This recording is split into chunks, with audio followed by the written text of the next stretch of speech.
प्रभात। गीता का प्रथम अध्याय, यह हमारी आज की आध्यात्मिक चर्चा का विषय है। गीता का प्रथम अध्याय। अमेरिका के न्यूयॉर्क शहर का एक विस्तृत कॉलेज, प्रोफेसर और छात्रों का विस्तृत जमघट। उसमें ये सज्जन हिंदू धर्म पर भाषण दे रहे थे।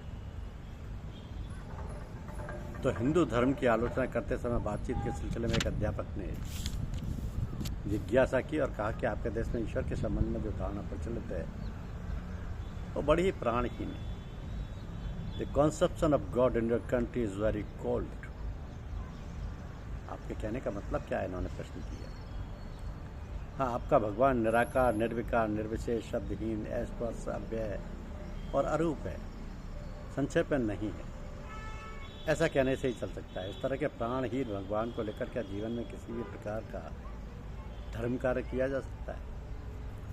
तो उन्होंने पूछा, आपने क्या हमारे किसी धर्म ग्रंथ का स्वाध्याय किया है? उन्होंने प्रश्न किया। बोले, हाँ, स्वामी विवेकानंद की वक्रताएं पढ़ी। किसी मौलिक ग्रंथ को भी पढ़ा है क्या? भगवद गीता भी पढ़ी, और अवश्य ही वह एनी बेसेंट का अंग्रेजी अनुवाद था। तो गीता पढ़कर भी आपकी धारणा हिंदुओं के ईश्वर के संबंध में यही रही? निश्चय ही, उससे तो यह धारणा और भी बढ़ गई। पूछा, मालूम होता है कि आपने गीता को अच्छी तरह पढ़ा ही नहीं। अच्छा, आपने गीता का प्रथम अध्याय पढ़ा है? बोले, हाँ पढ़ा है, पर प्रथम अध्याय में पढ़ने के लायक तो कुछ है नहीं। बहुत कुछ है। उन्होंने याद दिलाया, बहुत कुछ है। आपने यदि प्रथम अध्याय को मनोयोग पूर्वक पढ़ा होता तो आपकी यह धारणा ही नहीं होती। आप कहते क्या है? प्रथम अध्याय में ऐसा क्या है? यह तो भूमिका मात्र है, उसमें तो दार्शनिकता की गंध भी नहीं है। गीता पर उसमें ना पढ़ने से भी चल सकता है। बोले, आपने भूल समझा है। प्रथम अध्याय को बाद दे देने पर तो गीता होती नहीं। प्रथम अध्याय भी दार्शनिक सिद्धांत है। दर्शन की भाषा में वहाँ वे नहीं है, पर काव्य की भाषा में तो है। तो मुझे तो कुछ भी समझ में नहीं आता, आप समझा दीजिए। उन्होंने भाषण देना प्रारंभ किया। एक विस्तृत युद्ध क्षेत्र है, उसमें 18 अक्षौणी सेना युद्ध के लिए एकत्र हुई। सब बड़े बड़े योद्धा उसमें उपस्थित हैं। उनके नाम अत्र, सूरा, महेश्वासा इत्यादि श्लोकों द्वारा कभी हमें दुर्योधन के मुख से सुना रहा है। युद्ध तुरंत ही आरंभ होने वाला है। रणभेरी बज उठी है। सब बड़े बड़े वीर अपने अपने शंखों द्वारा एक दूसरे का आह्वान कर रहे हैं, अर्थात ये शंख बजाकर इस बात की घोषणा कर रहे हैं कि हम तैयार हैं, अब युद्ध आरंभ किया जा सकता है। युद्ध के नगारे बज उठे।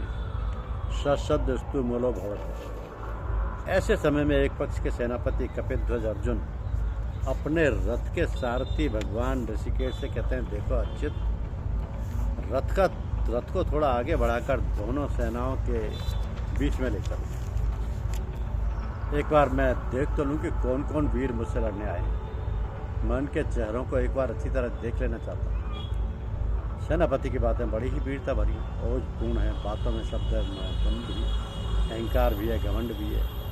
अपने शौर्य पर पूर्ण विश्वास भी उनसे प्रकट हो रहा है। मालूम होता है कि अपने बल के सामने किसी की परवाह भी नहीं करते। वो कहते हैं, देखूं दुर्बुद्धि के मारे धृतराष्ट्र को कौन कौन से पुत्र मुझसे लड़ने आए।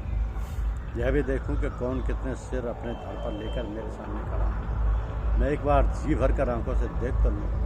एक बार रथ आगे तो बढ़ाओ। सारथी ऋषिकेश ने वीर रथी अर्जुन के आदेश अनुसार रथ को आगे बढ़ाया और बीचों बीच ले जाकर बोले, देखो पार्थ, उपस्थित कौरवों को अच्छी तरह देख लो। सारथी के शब्दों में बड़ा ही गूढ़ रहस्य भरा पड़ा है। रथी को उन्होंने संबोधित किया पार्थ नाम से, अर्थात उसकी माता प्रथा का परिचय कराते हुए उससे कि हृदय की कोमल स्वर तंत्रियां झंझना उठें, और शत्रु पक्ष का परिचय कराया पूर्व पुरुष गुरु का परिचय देते हुए, जिससे कि रथी के मन में एकाएक ही कौटुंबिक भावधारणा का स्रोत फूट पड़े। अब सैन्य पर्यवेक्षण की प्रतिक्रिया क्या होगी, इस बात का संकेत भगवान ऋषिकेश की 2-4 बातों से ही अपने आप लग जाता है। कि अर्जुन ने सेना को देखा, उसने देखा कि सारे चेहरे परिचित थे। केवल परिचित ही नहीं थे, उनमें सब परम आत्मीय कुटुंबी ही थे। पितामह, पितृव्य, चाचा, नाना, गुरुदेव, मामा, भाई, पुत्र, पौत्र, ससुर, साले, आदि सभी संबंधी युद्ध करने के लिए उपस्थित थे। अर्जुन देख रहे हैं पर अब भी उनसे देखा नहीं जा रहा है।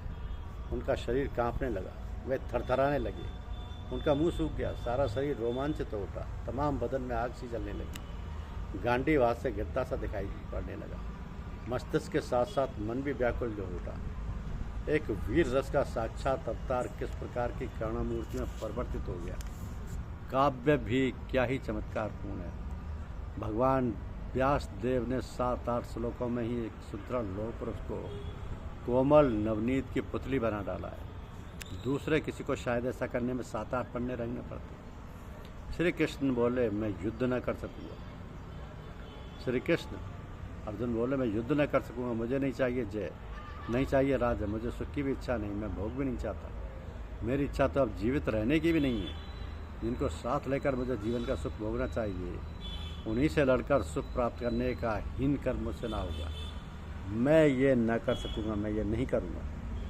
यही बातें थी कि उस वीर पुंगव के मुख से उस समय दशा यहाँ तक बिगड़ी कि बोलते बोलते उसकी बोलने की शक्ति भी जाती है। धनुष बाण हाथ से गिर पड़ा, रथी एक बार ही मुरमुस्सा होकर रथ पर गिर पड़ा। अर्जुन शोक संवेग मानस है। शोक ने उसके मन को सर्वथा घेर लिया। उसे क्या करना चाहिए इसका पता नहीं। किंग कर्तव्य विमूढ़ अवस्था। सच्चे शब्दों में अर्जुन एक भयानक विपत्ति में पड़ गया। संग्राम क्षेत्र में रथी के मन की इस प्रकार की अवस्था से बढ़कर दूसरी विपत्ति नहीं हो सकती। युद्ध में हाथ पांव टूट जाने से कुछ नहीं बिगड़ता, मन टूट जाना ही बड़ी विपत्ता है। प्राण चले जाएं तो भी ठीक है, पर यदि लक्ष्य ही भ्रष्ट हो जाए तो महान विपत्ति का सामना हो जाता है। अर्जुन का लक्ष्य खो गया। इसी से अर्जुन के सामने विपत्ति का हिमालय ढह पड़ा। अर्जुन के रथ के सारथी स्वयं भगवान ऋषि के समस्त इंद्रियों के ईश्वर हैं। वे केवल अर्जुन के युद्ध के ही सारथी नहीं, अपितु उसके सारे जीवन के सारथी हैं। अकेले अर्जुन के ही नहीं, मानवता मात्र के युद्ध के वे सारथी। अर्जुन ने उनको अच्युत नाम से संबोधित किया है, कारण वे अपने रथ और रथी किसी से भी कभी विच्युत नहीं होते। अपने रथ और रथी को संकट में छोड़कर वे कभी भी पलायन नहीं करते। ये सारथी जीवन मरण के साथी हैं, भक्त रथी के भगवान सारथी हैं। अर्जुन की अवस्था को देखकर श्री कृष्ण बोलते हैं रथी विपदा में पड़ा है। उसको विपत्ति से मुक्त करने के लिए सारथी कहने लगते हैं कि भक्त के कर्तव्य विमूढ़ है, उसको कर्तव्य पथ पर आरूढ़ करने के लिए भगवान उपदेश देते हैं। भक्त को उदास देखकर भगवान के हृदय में व्यथा का स्रोत ही फूट पड़ा। वे अब चुप नहीं रह सकते। निश्चेष्ट रहना उनका स्वभाव ही नहीं। वे व्यस्त होकर अपने भक्त को ही मुक्ति के लिए सचेष्ट होते हैं। भक्त को उनके कर्तव्य मार्ग पर यथार्थ रूप से लगा देना उनकी अन्य चेष्टा है। मानो उसके बिना आप व्यवस्थित नहीं रह सकते। एक दो वाक्य नहीं, उन्होंने पूरे 700 श्लोकों की विस्तृत वक्रता ही दे डाली। 700 श्लोकों की भक्त की वेदना ने भगवान के हृदय को आलोकित कर दिया। वे तिलमिला उठे हैं। यदि उनके मन में व्यथा नहीं होती तो वे इतनी चेष्टा क्यों करते। मुसाफिर को लोग 2-4 बातें कहकर ही टाल देते, किनारा करते, पर उनके हृदय में हुक उठती है। जो पर दुख देखकर कातर हो जाते हैं तो भी सत्या नौन बांध कर कार्य में लग जाते हैं। उनके सामने केवल काम रहता है, संसार का कोई भी दुख, कोई भी आत्मा उन्हें विचलित नहीं कर पाती। भक्त की वेदना ने भगवान के हृदय को तंत्रियों को झंझना दिया है। वे व्याकुल हो गए। क्या भक्त की व्यथा से व्यथित और उससे दूर करने में लगे हुए हमारे भगवान प्राणहीन है। प्रथम अध्याय के इस दृश्य को देखकर भी क्या किसी में ऐसा साहस है कि भगवान को प्राणहीन कहे। 400-500 छात्रों के साथ अध्यापक बालेश्वर विस्फारित नेत्रों से बड़ी मेरी ओर देखने लगे और बोले भगवत गीता के प्रथम अध्याय को इस रूप में तो मैंने कभी समझा ही नहीं। मैंने उत्तर दिया, आपने समझा नहीं, सोचा नहीं, ये तो मैंने पहले ही जान लिया था, पर हिंदुओं के धर्म ग्रंथ को जरा सोच समझ कर ही पढ़ना चाहिए। कारण अनेक भावना और धारणाओं का सत्य उनमें गूढ़ रूप से भरा पड़ा। गीता के उपदेश और उपदेशों के उपदेश तो एक ही हैं। गीता के उपदेश और उपनिषदों के उपदेश तो एक ही। अध्यापक महोदय ने जिज्ञासा के स्वर में पूछा, चीज़ एक ही है पर रूप भिन्न भिन्न, जिस प्रकार भाप और एक गिलास जल। तो अध्यापक महोदय ने जिस तरीके से उसको व्याख्या दी, जो समझाया, वो अपने आप में अद्वितीय था। गीता एक साथ ही दर्शन और धर्म दोनों है।